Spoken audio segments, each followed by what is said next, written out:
Okay, we're going to look at well thought out closings. How can you close out your paper and make it interesting and bring that insight? All right, closings need to be not predictable or patterned. They do not need to blatantly state the reasons as a cut and paste. And it says cut and paste, but it's cut and paste of the opening opinions, literally where you copy and paste and put it at the end. You need to provide readers with a sense of closure and with a fresh way of looking at the opinions and the reasons. You're giving them some new insight. This should be the best part of your composition. So the question always comes up is how you do this. Well, instead of just summarizing, you are synthesizing.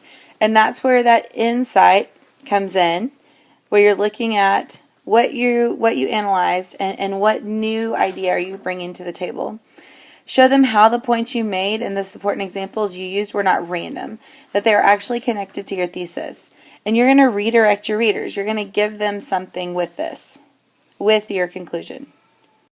Okay, so we're going to talk about a couple of strategies you can use. One is called Echo the Introduction, and this is full circle. So we have two examples. One is where they used a narrative or a vignette, and they are talking about what it meant to not be able to read as an adult.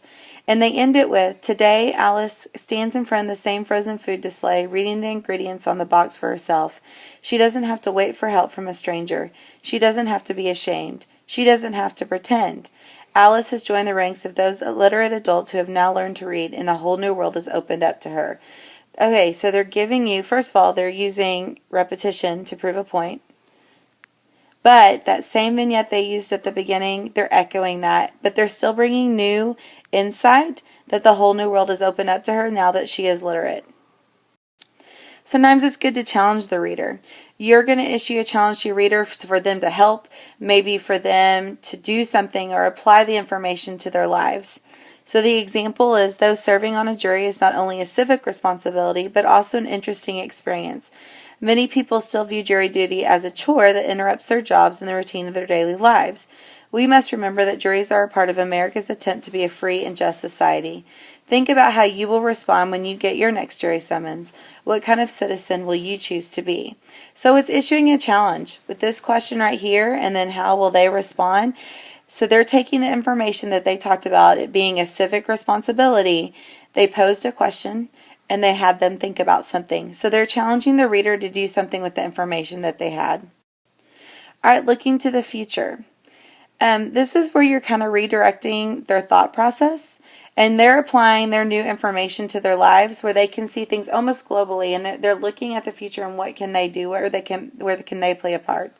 So looking at the example, littering is a significant problem for all of us. One day our parks will be overrun with trash and children will have no place to play.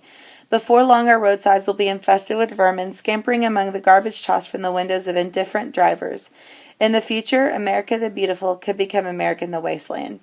Okay, so this last sentence is a great summary of what they were trying to say in their conclusion. They took the information and they put it to, let's look to the future. Let's look at what we could possibly do. This would be great for a problem solution essay. They went through all their solutions, but at the end, if you don't do anything, here's what's going to happen. We need to look to the future. So a solution is thinking about the future. So this is a great looking to the future conclusion. Last but not least is posing questions, which a lot of you love to do in your intro.